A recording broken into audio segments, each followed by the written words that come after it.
हाय, hello, good morning, नमस्ते. मी सीमा स्वागत करते माझ्या यूट्यूबच्या चॅनलमध्ये. आशा करते की तुम्ही मस्त, स्वस्त, आनंदी असाल. तर आता वाजलेले आहेत सकाळचे 5:30 आणि इथे मी माझ्या डब्याची तयारी करून घेत आहे, म्हणजे मुलांच्या डब्यांची. तर भाजी इथे बनवून तयार झालेली आहे. भाजी मी गवारीची बनवून घेतलेली, तर ती काही मी इथे दाखवलेली नाही आहे.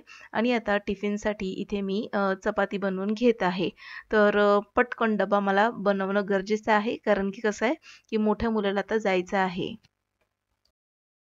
तो त्याचा आवरतोय तोपर्यंत त्याच्या डब्याच्या आणि नाश्त्याच्या ज्या चपात्या आहेत त्या होणं गरजेचं आहे. त्यामुळे इथे मी आता पटापट चपात्या वगैरे बनवून घेते. तर इथे मी गवारीची भाजी लाल तिखटामध्ये लसणाची आणि मोहरीची फोडणी देऊन शेंगदाण्याचं कूट घालून बनवून घेतली. तसं बघायला गेलं तर हिरव्या मिरचीच्या ठेचा किंवा खरड्यामध्ये देखील खूप छान चविष्ट अशी गवारीची भाजी बनून तयार होते.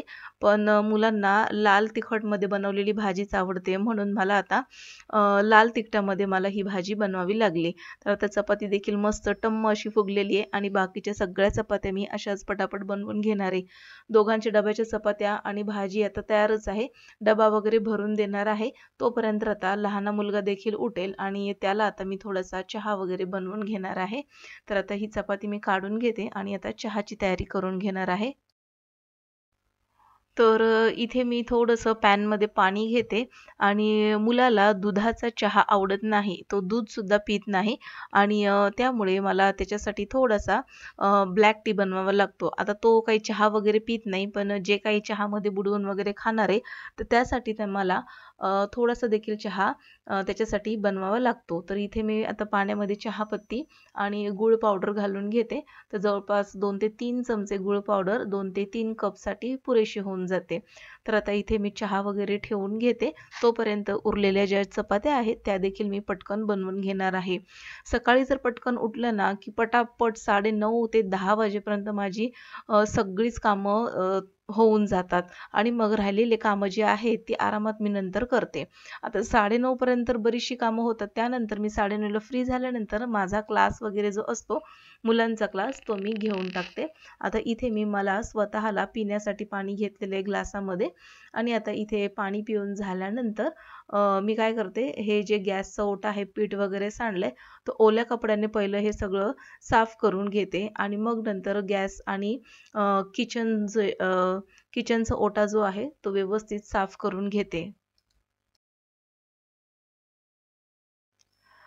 2 ते 3 दिवसाने मी हा जो गॅसचा ओटा आहे, तो लिक्विड सोपने व्यवस्थित घासून घेते.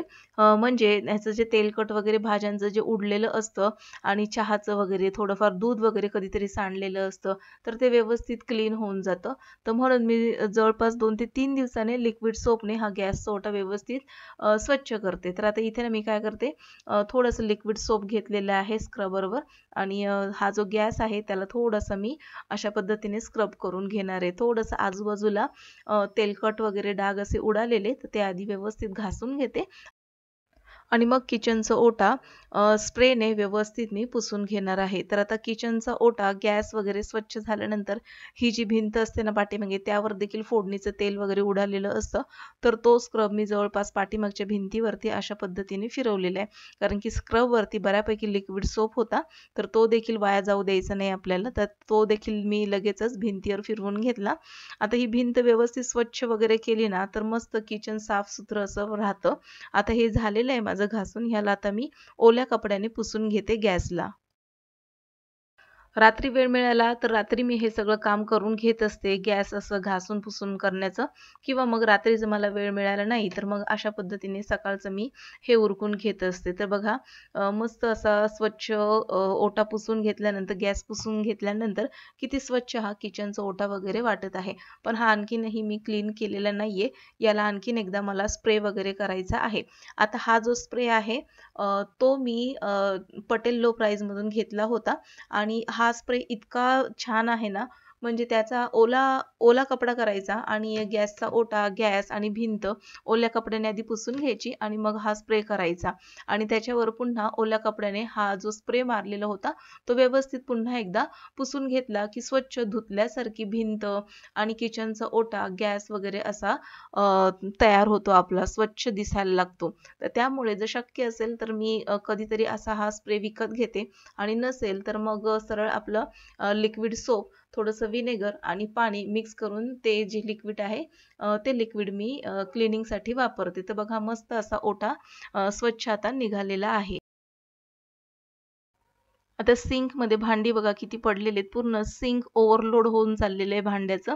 तर इथे ना मी पीठ मळलेला जो बाउल होता, कुकर होता, शिवाय मग पाणी पिलेली ग्लास आणि कप वगैरे, तर ते सगळं डिश वगैरे सगळंच मी आता ह्या सिंकमध्ये ठेवून दिलं आणि एक साथ सगळेच भांडे आता मी स्वच्छ धुवून घेते. घासून घेतलेले आहेत आणि पुन्हा एकदा स्वच्छ धुवून घेणार आहे. आणि आता ही भांडी मी या बास्केटमध्ये ठेवते. आता या बास्केटमध्ये ठेवल्याने काय होईल, पाणी तर पूर्ण निथळून निघेल आणि ही भांडी मला अलगद नंतर खाली ठेवता येतील. ही बास्केट सहितच उचलून मी खाली ठेवून देणार आहे आणि किचनच्या ओट्यावरती जेवढं पाणी आहे ते वायपरने साफ करून घेते, स्वच्छ काढून घेते हे पाणी.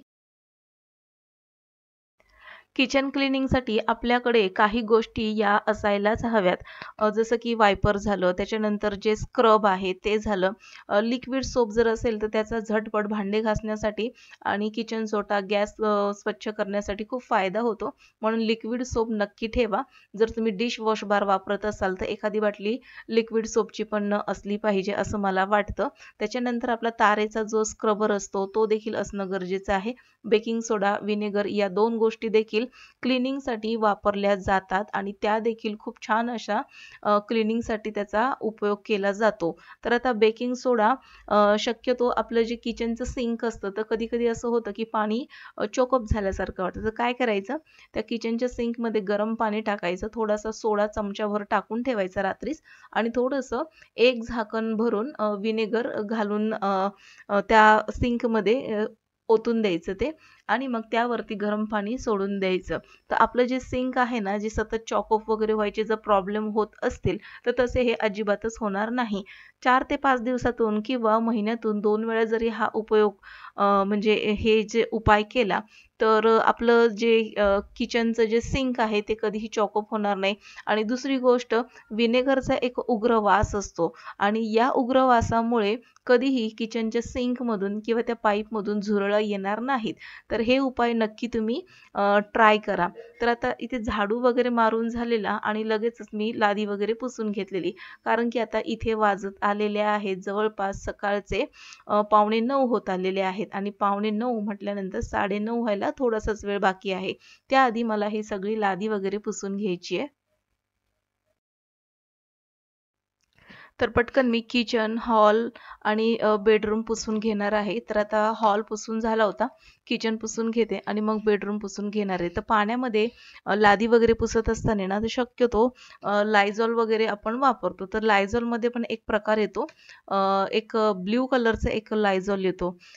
तर ते इतकं छान आहे ना क्लीनर, तर लादी पुसल्यानंतर अगदी धुतल्यासारखी लादी इतकी स्वच्छ अशी निघते. जर आपल्याला लायझॉल किंवा विकतचे जर क्लीनर घ्यायचे नसतील तर काय करायचं, पाण्यामध्ये थोडंसं 2 ते 3 म्हणजे चिमटी आपल्याला वॉशिंग पावडर जी आहे कपड्याची तर ती टाकायची आणि त्यामध्ये थोडंसं मीठ टाकायचं आणि थोडंसं विनेगर जर घातलं तर ठीक, नाही घातलं तरी त्या पाण्याने आपण लादी पुसू शकतो. स्वच्छ अशी लादी पुसून निघते आपली. तर आता इथे माझं सगळं झाड लोट लादी वगैरे झाल्यानंतर आता इथे मी मला स्वतःला वेळ देणार आहे. कारण की आता क्लासची वेळ सुरू होणार आहे आणि आता झालेले आहेत 9:15 होऊन गेलेले आहेत, म्हणजे 9:20 होत आलेले आहेत. तर इथे मी थोडंसं मॉइश्चरायझर लावलं आणि आता हे सगळं मी चेहऱ्याला लावून घेते. थंडी आहे म्हटल्यानंतर चेहरा इतका असा ड्राय झालेला आहे तर मॉइश्चरायझर लावणं खूप गरजेचं आहे. थंडी आता बऱ्यापैकी पडायला लागलेली आहे आणि त्याचा इफेक्ट आता आपल्या स्किनवरती देखील व्हायला लागलेला आहे. तर आता इथे मी मॉइश्चरायझर व्यवस्थित लावून घेतलं. जर मला वेळ नसेल तर रात्रीच्या वेळेस मी काय करते, की थोडंसं खोबरेल तेल आपल्या चेहऱ्याला 2 ते 3 थेंब असे लावून त्या खोबरेल तेलाचा मसाज द्यायचा चेहऱ्याला. सकाळपर्यंत मस्त असा चेहरा आपला जसं मॉइश्चरायझर लावल्यानंतर आपला चेहरा टवटवीत होतो तसा खोबरेल तेलाने देखील होतो. तर अगदीच आपल्याला मॉइश्चरायझरवर देखील पैसे खर्च करायचे नसतील तर सगळ्यात उत्तम असं जे मॉइश्चरायझर आहे ते म्हणजे खोबरेल तेल आणि भरपूर पाणी प्यायचं. आता इथे ना ओठ देखील खूप ड्राय पडत आहेत म्हणून मी कधी व्हॅसलीन लावते तर कधी लिप बाम. तर आता इथे मी लिप बाम लावून घेतलेलं आहे. केस थोडेसे विंचरून घेते आणि आता क्लासची वेळ होत आलेली आहे तर मला आता पटकन आवरून घ्यायचे. इथे मी सकाळी कपड्यांच्या घड्या वगैरे घालून ठेवलेल्या तर ते जे कपडे आहेत मला कपाटामध्ये ठेवायचे तर ते देखील माझं एक्स्ट्राचं काम पडलेलं आहे आणि जे सकाळी कपडे धुतलेले मशीनमध्ये तर ते देखील मी सुकायला घातलेले आहेत. तर आता इथे मी केस व्यवस्थित विंचरून घेते. आता केस धुतले होते आणि त्यामुळे मी काय केलं इथे थोडंसं केस विंचरून अशा प्रकारे क्लच करून घेतलेले आहेत केस आणि झालेली आहे आता इथे माझी तयारी. तर माझी ही तयारी मी रोज ही अशा पद्धतीने करते. घरामध्ये आपण जरी असलो ना ते थोडंसं टापटीप नीटनेटकं राहायचं. जरुरी नाही आहे की आपण ऑफिसलाच जाणं पाहिजे किंवा मग एखादा आपल्याकडे बिझनेस वगैरेच असला पाहिजे. घरी आपण गृहिणी म्हणून काम करतो तर तरी देखील आपण व्यवस्थित टापटीप असलं तर आपला मूड आणि आपला दिवस देखील खूप छान फ्रेश असं जातो. तर आता इथे तुम्हाला दिसत असेल खिडकीमध्ये माझ्या कडीपत्त्याचं झाड होतं आणि आता हे जे फुलपाखरूपासून जे सुरवंट म्हणतो आपण तर हा जो सुरवंट आहे तर ह्याने काय केलं पूर्ण कडीपत्त्याची पानं खाऊन घेतलेली आहेत माझी आणि आता हे काहीच दिवसामध्ये यापासून फुलपाखरू तयार होईल. आता इथे मी ना याच कुंडीमध्ये काय करणार आहे थोडी मोठी कुंडी आहे तर त्या कुंडीमध्ये थोडेसे लसूण लावून घेणार आहे. मला बघायचं आहे लसूण येणार की नाही. येणारच पण मला बघायचं आहे की लसूण किती तयार होत आहेत या कुंडीमध्ये. तर इथे मी काय केलं थोडीशी मातीमध्ये पाणी घालून घेतलं. माती थोडीशी ओली केली आणि आता ह्या ज्या लसणाच्या पाकळ्या आहेत त्या अशा पद्धतीने रोवून घेते. तर गेल्या वेळेस ना मी या कुंडीमध्ये थोडेसे धणे घातले होते आणि त्याची देखील कोथिंबीर खूप छान अशी उगवून आलेली. तर आता यावेळेस म्हटलं की इथे मी थोडेसे लसूण लावते आणि हे जे आहे हे टोमॅटोचं झाड आलेलं आहे. 5 ते 6 रोपं आलेली त्यातले फक्त 2च रोपं राहिलेली आहेत. तर असा होता आजचा माझा दिवस. तर आजचा ब्लॉग तुम्हाला कसा वाटला मला नक्की कळवा. भेटू पुन्हा नवीन एका इंटरेस्टिंग ब्लॉग सहित. तोपर्यंत बाय बाय.